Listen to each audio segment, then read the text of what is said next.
y'all? It's your girl Sakina, and I'm back with another review. This is my review for the Real Housewives of Miami. This is season 7, episode 5, and I cannot believe we had 5 episodes already. These weeks just be flying by.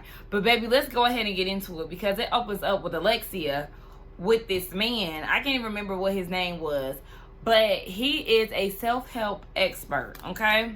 He is a life coach. And she's sitting down with him for the first time because they met over social media. She said that she liked his pictures, and then she started to resonate with the messages that he would put out there. Even though he's so young, he has a lot of wisdom, and she had gotten a lot of, advice or whatever from women, but he's a man and he has a different perspective. Well, we know that you're pretty male-centered. And then also just the fact that you meeting with this man, Alexia, he is giving me Latin Australian Derek Jackson tea. I don't know what it is. He talking about he dated a narcissist, and basically it sounds like him and Alexia over there trauma bonding, okay? Next thing you know, they probably gonna be hunching on each other. She talking about she was liking his pictures. Yeah, because he's a handsome, nice looking man. That's why. Girl, you ain't fooling me. What is you doing with this man and his expertise? He done wrote 3 books. Okay, yeah, that's cute. But guess what? He can very much so be a Derek Jackson. I don't put nothing past him. We wouldn't even be meeting in real life, baby. You might resonate with something that he said. Okay, you might like it, but you can't put nothing past these men because they do like to put on a show online. Anywho, apparently she wants the man to meet the girls so they can figure out who's a narcissist. And no, you don't need to be worrying about that, and we don't need to have one of these meetings, because the last time you did this with Lisa in the lawyer, shit went left, and that's when y'all was going, wild, because my girl Dr. Nicole pulled out that black card, but y'all was sitting still when Julia was pouring that water on Gertie. Okay, nonetheless, we not talking about that right now, girl. I can see this being a disaster already. You need to be... Was that a hummingbird in my window? Hold on.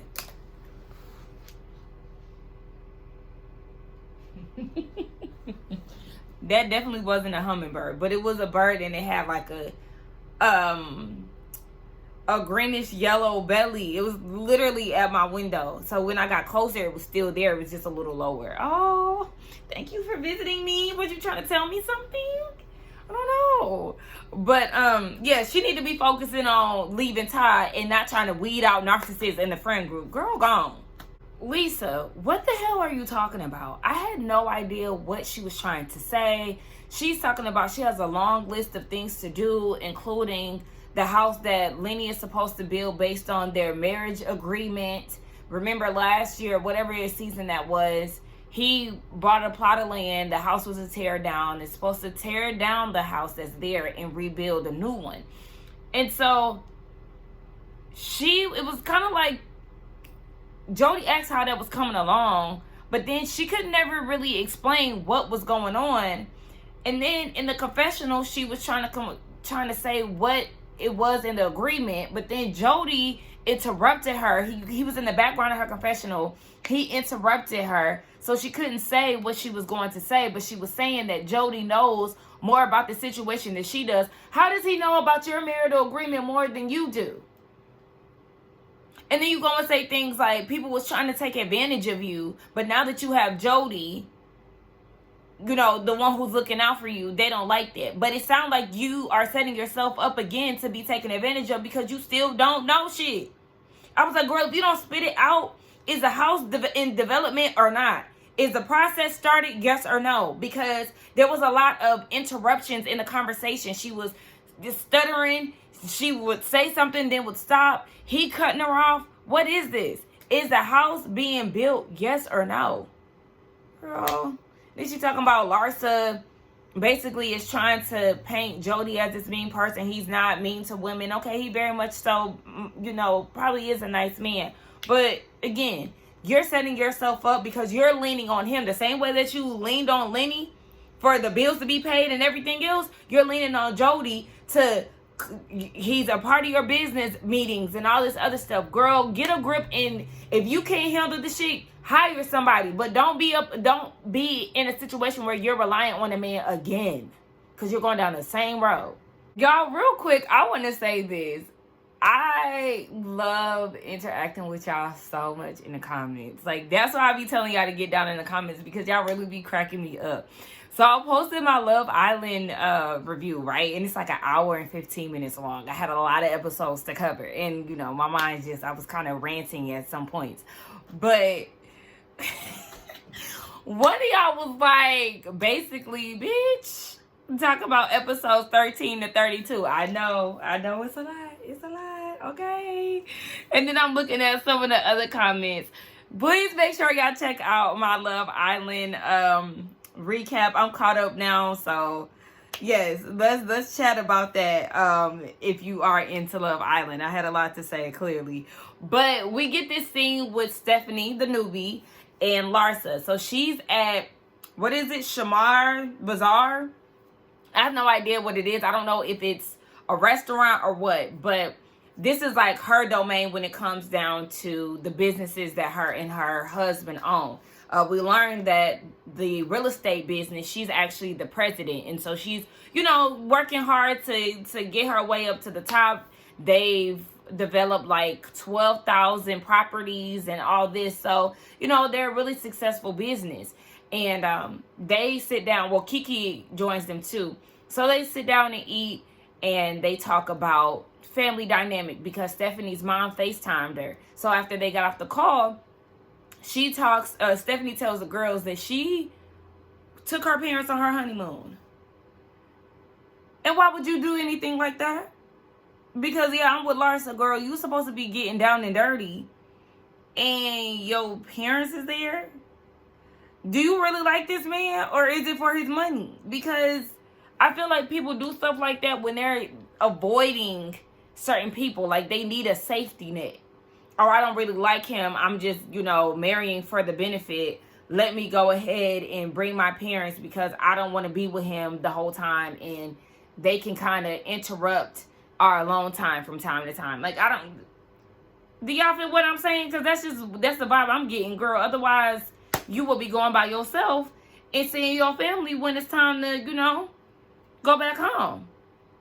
Thought that was extremely odd. So then they talk about Kiki and her dad's dynamic and how she really wants her dad to be in her son's life. I feel like she needs to lower expectations. You know, introduce your son to your dad, and if a relationship blossoms, then it blossoms. But the pressure of wanting that relationship and it possibly not go the way that she wants is only going to upset her more. So I feel like she needs to lower her expectations just to ease her mind. So then, not Lisa, Stephanie says that she has twin sisters that worked for her. And she feels like that was a mistake. She should have never did that. They haven't spoken in 3 years because of, you know, the work dynamic. Very similar to Britt Edie. And she said that she's a giver. So, you know, she would gift them all these things, cars and all of that. And they would look at it like, are you ashamed of us? It sounded like the sisters felt like she was trying to change them and trying to have them fit into like her image or whatever. I don't know. But whatever it was, they did not like it. And so she said she's tried to call, she's tried to text and all these things. But, you know, they haven't been receptive to her reaching out. I said, yeah, and also, you know, with you being a giver, you can expect them to, like, accept gifts as, like, a way of an apology. Not necessarily saying that that's what she's doing, but you have to be very mindful when it comes down to gift giving, because I'm one of those type of people, too. So, yeah, she just suggests that, you know, try to make it right with her dad and focus on the good times. So then they talk about Lisa and just, like, the whole baby shower debacle in itself. And Stephanie's like, I have a good feeling about, you know, who was actually into me for me or whatever. And she felt like with Lisa saying she wanted to be her friend because of the jet and stuff, that rubbed her the wrong way. Kiki peeped the same thing. And so they feel like Lisa and Larsa need to have a conversation because the situation between them has been a lot. But did y'all peep Larsa talking about some, yeah, well, Lisa said that was very superficial. Pot meat kettle, because I know you ain't talking about somebody being superficial. Larsa is very materialistic to me. She's very shallow. So that's the reason why her and Lisa bond so much, because they're literally one and the same. Or girl, please, you can't be talking about anybody being superficial. Knock it off.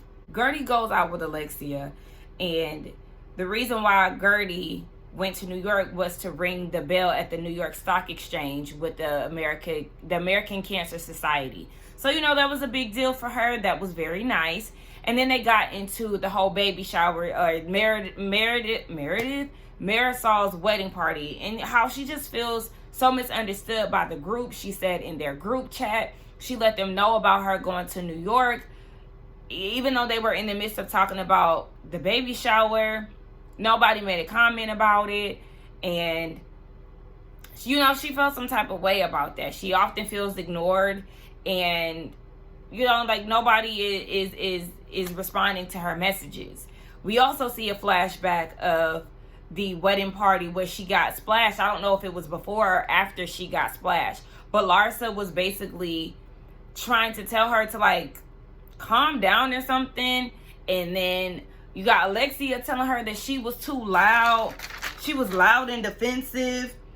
And this is just making Gertie feel like she's not heard. And this is the frustrating part, because you have these ladies, like, look at it like this. You know why a lot of black women don't like when people label Latina women spicy? Like, their loudness and all of that is pretty much celebrated and like a kind of like a good trait that they have. Whereas if we speak up and get loud or whatever, then we're deemed as aggressive, and it's negative. It has a negative connotation. So the Latina girl gets spicy. Oh, she's spicy. Like, she's sassy. You know, all of that. And then the black woman has the same energy, and she's aggressive. So this is like the same type of thing. And that's why it's so frustrating, because y'all are loud. Y'all get defensive. We've seen the way that y'all act. And Gertie doesn't even display half of the emotions that y'all have had in conflict, but y'all are trying to tell her that she's loud and defensive. I don't like that. I don't like that. And I feel exactly where Gertie is coming from. One, as a black woman, and then two, just in my personal life, being in a group where you feel like you're not being heard, that you're misunderstood, people ignore your text messages and stuff. I literally have the exact same experience with my friend group, and I'm kind of torn on if I want to move forward with the group or not. Like, literally, this is like real time shit. So I resonate with her 1,000% on just feeling like not heard. You go into the group chat, everybody's talking, and then you message something and it's like everybody dispersed. Or you message something and it's like everybody else is being responded to, but what you had to say went unnoticed. Like, literally. And I already know, you know, my feelings are very valid, one. Two, I also kind of try to take my emotions out of it and look at things for what they are. Like, you know, am I overreacting, or is this really a thing?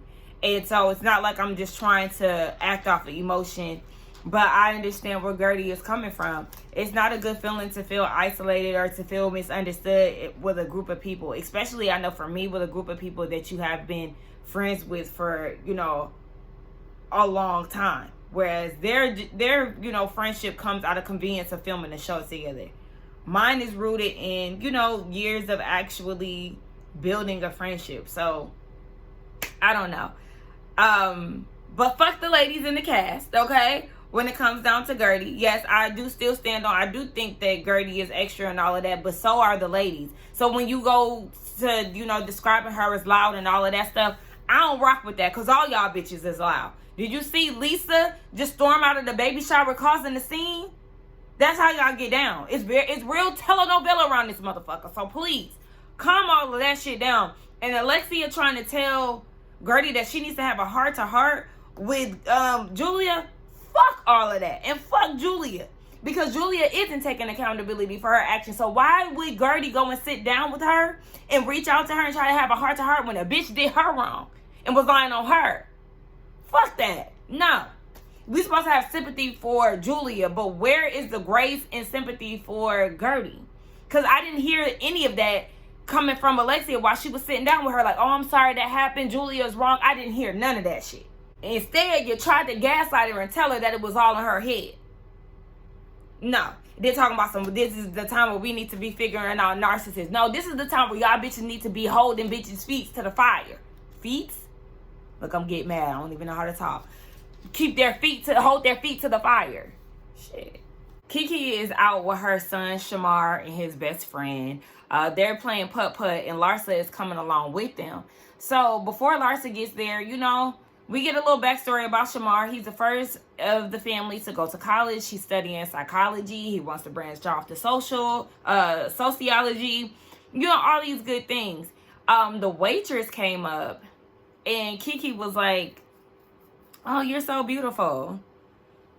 And the waitress didn't compliment Kiki back. Like, I know when you give compliments, you don't expect anything back. But I'm like, you don't see this model right here? Even if she in, you know, a crew neck sweater and all of that, she still look good. Where's her compliment, Miss Lady? And then Kiki was looking at her son like, isn't she beautiful? She ain't all of that to be having your son compliment her. If he wanted to compliment her, he would, okay? Don't be trying to pressure him into that, because I was like, Kiki, you doing too much. Isn't she pretty? Because then when Larsa got there, she talking about, do you have a girlfriend? Y'all heard his best friend? No. I just feel like, you know, I kind of feel like we need to kind of, there's nothing wrong with asking that. But when it comes down to like sexuality purposes, I do feel like we need to be more mindful of how we ask those things. Like, is there anybody that you're interested in? You know, that would be more like an open question. Be like, oh yes, well, I'm interested in this boy. Or I'm interested in this girl, you know? But I just kind of feel like automatically assuming that he's into girls. But nothing's wrong with that, okay? It is very much so human nature. There's nothing wrong with that. But it's just, I'm basing that off of the scene in itself. Like Kiki trying to get him to compliment the girl. He might find her attractive, but the fact that she was like trying to force that on him, and then Larsa coming up, do you have a girlfriend? That's the only reason why I'm saying this, because it kind of gave like a forceful situation. But yeah, they go putt-putting and all of that, and he seems like a really well-rounded kid. He joined 6 clubs and all of that. I love that. Like, I'm interested in Kiki's personal life.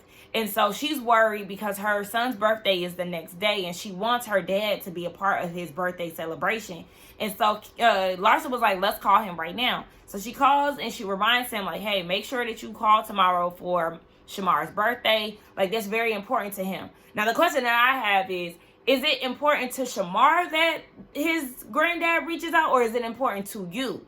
Because if he doesn't have a relationship with his granddad, he hasn't had one all his life, is this something that he truly values, or something that you're just trying to put on your dad to make him build a relationship with your son? Again, it's just the expectations are being heightened, Kiki.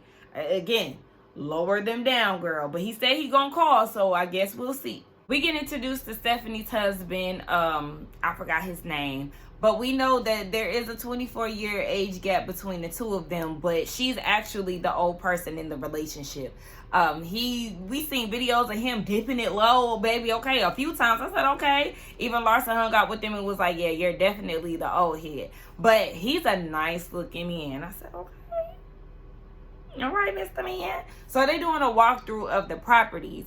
And she's saying that she wants to look at the model units. I don't know, y'all. Something about this scene gave me fake busy. It definitely gave me fake work. A Mia T. Remember Mia was down there at the joint chiropractic, just over there doing this with the pamphlets and just moving them around. That's what it gave, because, girl, okay, it's a model unit. Like, what did you expect it to look like? Now, I understand why she had to go and look at that other one, because that's where them dogs was at. Okay, and the whole time the dogs was shitting and pissing on the bed and everything. When they left the unit, did y'all see that lady cleaning it up with Lysol? Girl, no, them sheets need to be ripped and everything needs to be torn down. That whole bed needs to be stripped. Okay, new mattress and everything. Girl, what are you doing? That Lysol ain't enough. That's why white people clean. The cleanliness be questionable. I mean, black people too. And anybody can get it when it comes down to their cleanliness, but Lysol, girl, now the whole place need to be bombed. And then the dogs was jumping out on Stephanie. I did laugh, but yeah, she definitely needed to look at that one for sure. But I don't know, it just kind of gave. She was looking at the toilet and stuff. I'm like, girl, ain't nothing wrong with this damn model. Okay, but they sit down and she was like, I talked to my sisters. My sisters reached out to my parents due to the hurricane and all of that. They asked me if I was okay, and then she tried to get personal, talking about where y'all working and all of that, and they got stiff on her ass. Left her on red, like, girl, you was doing too much too soon. You should have kept it real light and cute. Okay, baby steps. Gertie meets up with that low-class heifer, okay? And she stepped on the scene, and I said, okay, yes, you have to look real pretty when you about to read a bitch, okay? I love that. So she sits down with Julia. I'm like, here we go. Okay, let's get prepared for this. So Julia apologizes for throwing water. I said, you forgot the on you part. And that's the problem that I had. With the last episode, she was like, when she told her yoga instructor, whatever the hell, yoga instructor, opera coach, opera instructor, whatever the hell you call that man, the opera coach, that water got thrown or whatever, like basically like water just magically appeared. She never really wants to call it for what it is, for throwing water. No, you threw water on her and you did it on purpose to shut her up because you didn't want her to air out your business. And so I don't like when people say, I don't know how we got here, because I can paint a vivid picture of how you got here. One, you waited. You apparently had some issue with Gertie that you waited 9 months to discuss. You waited until the cameras came on to talk about it. Not only did you wait until that period of time, you talked to everybody else about said problem, and then when Gertie wants to talk to you about the problem, you're not producing, you snap on her. And then you become this belligerent bitch and pours water on her to shut her up because she started to tell your truth. Meanwhile, you were sitting there trying to lie on her and make situations bigger than what they actually were. So, yeah, that's how y'all got there. Let's not get it confused. It started with you. So, Gertie said that she just felt blindsided and backstabbed by the whole situation. Julia is like, well, I confided in you and told you about my private facelift, and you go and tell everybody. Yeah, absolutely. You're motherfucking right. I tell everybody because you went and, one, tried to say that we wasn't friends, and then two, you go and try to tell me that, basically like she was wrong for the way that she handled the whole cruise thing, and that wasn't the case. It was Julia questioning Gertie's friendship because she said what she said. And I'm like, because she aired out the facelift thing. But I'm like, how private was this? First of all, that's very audacious because that came after you threw the water on her. Let's not forget, you threw the water first, and then that's when she got to airing you out, bitch, because you was trying to shut her up. And she sat down and was like, yeah, let's continue this conversation. Yeah, actually. So, how private was this facelift thing?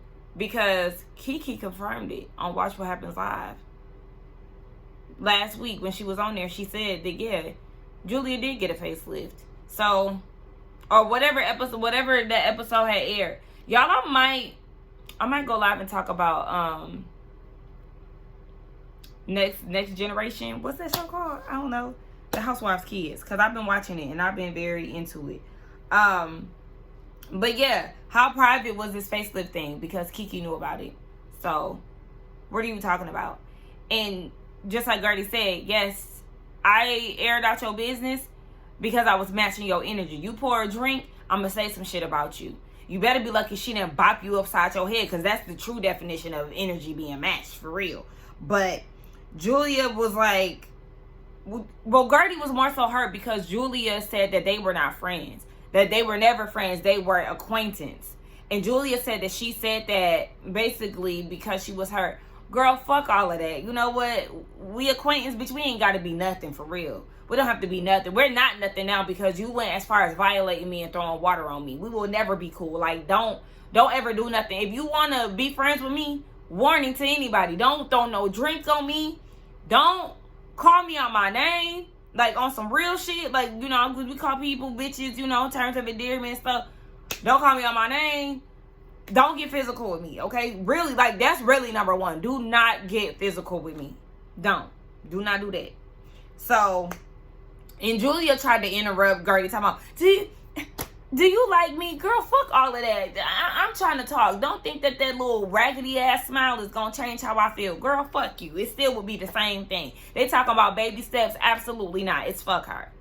And I'm just not over the fact that Julia questioned Gertie's friendship. What kind of friend are you? What kind of friend are you, bitch? You went and threw some water on me. Are you serious? I should be asking you that. That's how you know that Julia does not get it. She don't get it. She don't want to get it. And I want Gertie to be done with her. Because even still, in the present day, she talking about, she blaming it on so many other things. It was the kids and all of that. And did y'all notice that suddenly, now I wanted to keep the kids private and stuff, but suddenly production edited those pictures in for the baby shower last week. That was a plot in the scheme. Y'all thought y'all was gonna win us over because we got to see what the babies look like. No, it's still fuck Martina and Julia. Yes. So it's the day of this Greek themed narcissist detector party, and for some reason Alexia thinks that even though they've had shamans and all these other things, she feels like Daniel has more credibility than a shaman. Yeah, okay. So she's there first, but all the other ladies are getting onto a sprinter and they're gonna arrive together. Lisa late, and she not answering the phone. I don't know why y'all waste y'all's time. They gave flashbacks of her tardiness and how she has a reputation of being late. I wouldn't have tolerance for that. And I'm somebody who would, you know, I will show up somewhere late. More so to like parties and stuff. But I will be, you know, a bit late, you know, maybe like an hour depending on what I got going on or whatever. But I have worked on that over the years, and I show up on time. I leave the house beforehand. I give myself enough time to find parking. Your girl is punctual, okay? And, you know, there's certain situations that, you know, I might be a few minutes late or whatever, but, you know, I have improved. So I have the leg room to talk, okay? But, yeah, I do think that it is rude, and that's the reason why I did, you know, try to change that up, because it is rude. And, Lisa, baby, you would have got left. I'm with Stephanie. Yeah, she's a goner. Sorry. 2 hours and 30 minutes? Are you kidding me? It went from 12 o'clock to 2:30. That's unacceptable as hell. So when Lisa got on there, oh, hi, everybody, looks so pretty. Get in here and sit the fuck down. Like, because honestly, we shouldn't even be looking at you right now. Are you kidding me? So when Stephanie said what she needed to say, I was here for every last word that she used and said to Lisa. Because I was going to say the same thing. You must think that your time is more valuable than other people, and you must want some type of grand entrance to where people are supposed to be throwing rose petals at your feet as you walk in, and there's some type of celebration is supposed to be had. Girl, don't nobody give a fuck. Get in here and sit down. The same way she came to the reunion late and Andy was like, no, girl, we're annoyed. Sit down. This is not okay. And even with Marisol saying, yeah, Stephanie was saying what we all wanted to say. So why didn't you?